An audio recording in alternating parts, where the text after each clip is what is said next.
सत्याग्रह को यहाँ गाँव-गाँव, घर-घर तक पहुँचाया। बिल्कुल, ठीक है? बिल्कुल। उससे क्या हुआ कि जितने भी बिहार के जागरूक लोग हैं, जी, वहाँ तक हमारी बातें पहुँच गई कि भई बीपीएससी आखिर कर क्या रही है। जी, दूसरी सबसे बड़ी चीज़ की थी इस बार जो है लगभग 2035 सीटें हैं। जी, बिल्कुल। उसमें भी 200 सीटें जो हैं आपकी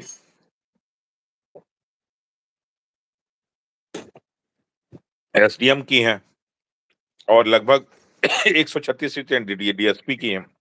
जी, तो ये देख के लग रहा था कि कहीं न कहीं इसमें धांधली होने की पूरी संभावना है। बिल्कुल सर। वरना एक साथ पूरी सीटें क्यों निकाल देते? ऐसा ही राइट। काम उन्होंने क्या किया है, ऐसे ही उन्होंने एक काम और किया है जी, कि बीपीएससी की जो टीआरई के एग्ज़ाम्स हैं, वो एक ही साथ सारे के सारे सीट पिछले साल निकाल दिए सब। जी सर। उससे क्या हुआ कि जो सारी की सारी सीटें एक ही साल में भर गईं। तो अब क्या है कि आगे के सालों में वैकेंसी पाएँगी,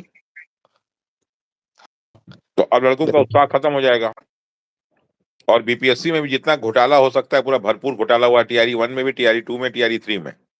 बिल्कुल सर। और हुई है तभी तो और कहीं एक न कहीं टीआरई 2 को कैंसल किया गया था। हाँ, हाँ। जी। सर तो एक इसमें सबसे बड़ी ये चीज़ क्या है ना सवाल कि आ जब रहा है, एक कॉमन सवाल आ रहा है, हुँ, लोग बात कर रहे हैं कि सर बिहारी शब्द गाली बन चुका है, हम दिल्ली, हरियाणा में रहते हैं, हम इस गाली को झेलते हैं। क्या कहेंगे सर इस पर? देखिए, बिहारी शब्द गाली बन गया उसके 2 आधार हैं। पहला तो ये आधार है कि जनता और दूसरा जो है यहाँ के नेता। जी, तो नेता तो कमोबेश सब हर जगह हैं, लेकिन बाकी सब नेता हैं कि अपने राज्य के बारे में सोचते हैं। लेकिन जी, यहाँ की नेता जो है अपने राज्य के बारे में बिल्कुल नहीं सोचते। वो जी, अपने बारे में सोचते हैं, अपने परिवार के बारे में सोचते हैं।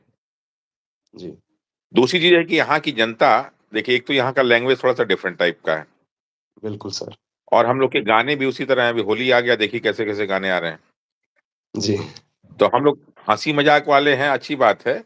लेकिन हमारे लैंग्वेज और हमारे हँसी-मज़ाक का इसलिए हँसी-मज़ाक उड़ाया जाता है, जबकि इससे खराब हरियाणा का लैंग्वेज है, इससे खराब पंजाब बि का लैंग्वेज है। बिल्कुल, लेकिन हमारे लैंग्वेज को क्यों खराब कहा जाता है? क्योंकि हमारे नेता खराब हैं। बिल्कुल सर। जबकि अगर हम लोग प्राचीन नेताओं को देखिए, तो अगर हम भारत की बात करें ना, तो बिहार हर चीज़ में बहुत आगे था बिल्कुल सर। और हमने सर हमने सर बुद्ध को आज दिया, भी महावीर को दिया, महात्मा गांधी हुँ, को महात्मा गांधी हमने बनाया, विश्व को पहला हुँ, विश्वविद्यालय हमने दिया, ज़ीरो देने वाले को हमने दिया, सिखों के 10वें हुँ गुरु को हमने दिया। तो कहीं न कहीं बिहार की और जो जी सर।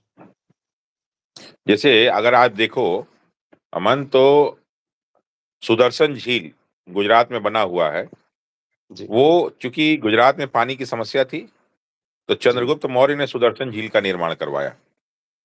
फिर अशोक बिल्कुल ने सर, उसको बिल्कुल, मेंटेन कराया, फिर अशोक बिल्कुल। ने उसको मेंटेन कराया। फिर फिर उसके स पोते जो है दशरथ ने हाँ, तो जी, ये हम गुजरात के बारे में क्या सोचते हैं, ठीक? बिल्कुल सर। दूसरा, गुजरात के महात्मा गांधी, जी, उस समय मोहनदास करमचंद थे, जी, लेकिन जब 1917 में चंपारण आए, 1916 तक उनको कोई नहीं जानता था इंडिया में, जी, बिल्कुल। क्योंकि 1915 में आए ही हैं वो। आए ही थे, राइट। और हाँ, और उसके बाद जब 1917 में वो बिहार के चंपारण में आए, तो ऐसा नहीं कि बहुत बड़ा मुद्दा नहीं था, लेकिन फिर भी इस चंपारण ने उनको मोहनदास से महात्मा बना दिया। बिल्कुल, तो एब्सोल्युटली राइट आज जो सर। ये गुजराती गर्व करते हैं ना, कि महात्मा गांधी उनके ये भूल जाए, उनके मोहनदास थे, महात्मा गांधी बिहारियों के हैं, जी, तो सर ठीक मैं है? इसी पे चूँकि आप महात्मा गांधी का नाम लिए हैं, ज़िक्र किए हैं, तो इस पे मैं एक बात कहूँगा कि सर गांधी जी अंग्रेज़ों के समय उस समय हमारा देश गुलाम था। उस समय उन्होंने 1917 किया। आपको पता है सर कि अहमदाबाद मिल मज़दूर किया और उनको वहाँ भी सक्सेस मिली। अंग्रेज़ उनके बात हुँ, मान गए उस समय। हाँ, बर्बरता किया लेकिन हमको नहीं लगता है स्वतंत्र भारत में जितना अमानवीय व्यवहार किए जाते हैं लोग जब अपने माँगों के साथ रोड पे उतरते हैं। जैसे चाहे आप वर्तमान की स्थिति को देख लें कि किसान आंदोलन सर, फिर बिहार के छात्र आंदोलन को देख लीजिए। तो सर आप आपको नहीं लगता कि ब्रिटिश हुकूमत से भी जर्जर व्यवस्था ये लोग बना के रखे हुए हैं? उसका मेन कारण है ना कि जब भी कोई शासन लंबे समय तक चलता है ना, ठीक है? और जब भी राजा कमज़ोर होता है ना,